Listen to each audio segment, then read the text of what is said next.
Selamat siang, selamat pagi, selamat malam teman-teman. Selamat berjumpa lagi dengan channel Cak Motivator. Kali ini saya akan membahas tentang 4 obat patah hati. Jadi ada satu cerita ketika saya di kantor, kemudian saya di bagian Human Resources Development ya, jadi bagian SDM. Tiba-tiba saya dapat laporan bahwa satu di antara karyawan saya ada dikeroyok oleh 4 atau lebih karyawan saya yang lainnya. Jadi sama-sama karyawan saya mengeroyok satu orang ini. Kemudian saya panggil mereka ke ruangan saya, dan setelah saya dialog lebih jauh lagi, ternyata pengeroyokan ini didasarkan pada salah satu di antara teman mereka yang patah hati karena pacarnya lari dengan orang yang dikeroyok ini ya. Jadi agak menarik, masalahnya kemudian dibawa-bawa ke ranah perusahaan atau di pabrikan. Jadi saya akhirnya harus ikut juga ngurusi yang semacam ini. Meskipun sebetulnya ya untuk apa gitu ya. Tapi karena ini mengganggu stabilitas pekerjaan, saya turun juga. Oke, sebelum saya lanjutkan lagi tentang cerita saya dan apa 4 hal yang bisa jadi obat patah hati, jangan lupa di bawah video ini ada tombol subscribe. Anda tekan tombol subscribe-nya. Dan jangan lupa nyalakan lonceng notifikasinya supaya Anda setiap saat akan mendapatkan informasi tentang video-video atau update video kita yang terbaru untuk tips Anda dalam menjalankan hidup dan kehidupan ini ya, saling menasihati. Oke, singkat cerita saya kumpulkan mereka di dalam ruangan saya, kemudian saya tanya kenapa gitu ya. Jawaban mereka sama serentak, bahwa ada satu di antara teman mereka yang mengeroyok ini ditinggalkan oleh pacarnya dan pacaran dengan orang yang dikeroyok ini, satu orang ini. Nah, kemudian saya tanya, kenapa? Apakah memang temanmu yang patah hati itu juga ikut ngeroyok?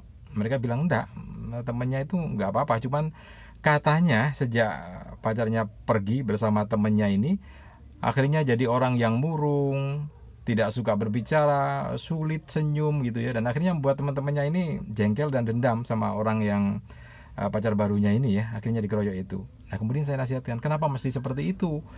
Kalau memang kamu sayang sama temanmu supaya segera sembuh patah hatinya, kenapa harus ngeroyok? Sekarang tanya pada temanmu yang patah hati, apakah dengan pengeroyokan itu senang? Ditanyalah temannya di situ, dan dia menjawab tidak. Kenapa? Ya memang nggak merubah apa-apa gitu ya. Pengeroyokan, kemudian murung, bahkan ada yang sampai bunuh diri, macam-macam itu nggak merubah sama sekali, justru malah lebih terluka. Nah, karena itu ada 4 hal yang sebenarnya saya dialogkan dengan mereka dan mereka mau menerimanya. Mungkin ini bisa jadi catatan untuk Anda yang punya teman atau lagi galau, lagi pengen move on tapi tidak bisa-bisa gitu ya. Ada 4 hal. Yang pertama adalah ketika Anda ditinggalkan oleh pacar Anda atau Anda lagi patah hati, tanamkan pada diri Anda bahwa kalau orang yang Anda sayang itu pergi, berarti itu tidak sayang sama Anda. Otomatis ya. Karena kalau orang sayang itu pasti akan ditungguin, apapun kondisinya, sejelek apapun kondisi Anda, setidak punya uang apapun, sejelek apapun kondisi Anda, kalau memang sayang pasti akan ditungguin, tidak akan pergi. Itu kalau orang sayang. Jadi kalau sudah ditinggal berarti memang nggak sayang. Loh, terus ngapain? Kita harus membela-bela orang yang sudah nggak sayang lagi. Jadi biarkan pergi. Itu yang pertama, dan mereka sepakat juga. Kemudian yang kedua, kalau orang ini meninggalkan teman Anda atau meninggalkan Anda, otomatis itu tidak baik untuk Anda. Kenapa tidak baik? Loh iya dong, sudah jalan sama Anda, kemudian tiba-tiba ada orang lain dan dia pindah ke orang lain atau pindah ke lain hati, berarti kan memang tidak baik.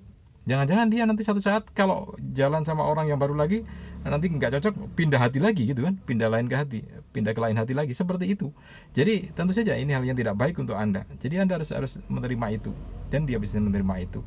Kemudian yang ketiga, ini yang cukup menarik juga, bahwa selain 2 hal tadi, ada yang ketiga, yaitu ini adalah kesempatan orang yang ditinggalkan untuk mencari orang yang lebih baik lagi. Jadi cara melihatnya jangan melihat bahwa Anda ditinggalkan kemudian Anda sakit hati, jangan. Cara melihatnya adalah bahwa Anda dibuka kesempatan untuk mencari gadis atau mencari pasangan yang lebih baik lagi. Lihatlah keluar, begitu banyak orang yang sebetulnya bisa dengan Anda kalau Anda mau membuka hati. Tapi karena Anda terus-menerus merasa tersakiti, terus-menerus merasa Anda disakiti, ya sudah, akhirnya Anda tambah sakit. Tapi kalau Anda membuka hati Anda, membuka mata Anda, melihat dunia luar bahwa di sana masih banyak stoknya, jadi masih banyak, Anda bisa sebetulnya tidak sakit hati, Anda akan lebih baik lagi. Karena itu yang ketiga ini menjadi hal yang cukup penting. Ini satu dorongan, satu motor untuk Anda bisa bergerak atau move on ya. Tanamkan pada diri Anda bahwa ini adalah kesempatan Anda untuk mencari orang yang lebih baik dari pasangan Anda yang meninggalkan Anda. Nah, yang keempat, ini adalah untuk teman-temannya.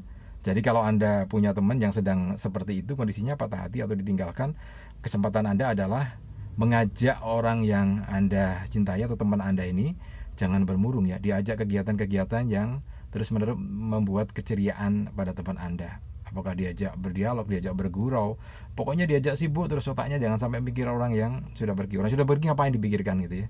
Ajak berpikir yang lain, ajak kenalkan pada teman-teman yang lain Anda, entah itu di media sosial atau yang lain, kenalkan pada mereka sehingga hatinya terbuka. Dan kalau ini dilakukan, insya Allah akan lebih cepat lagi ya untuk bisa sembuh. Jadi 4 hal ini yang bisa Anda lakukan kalau ada di antara Anda atau teman-teman Anda yang sedang patah hati. 4 obat patah hati yang bisa Anda jalankan. Semoga sukses untuk Anda dan berkah.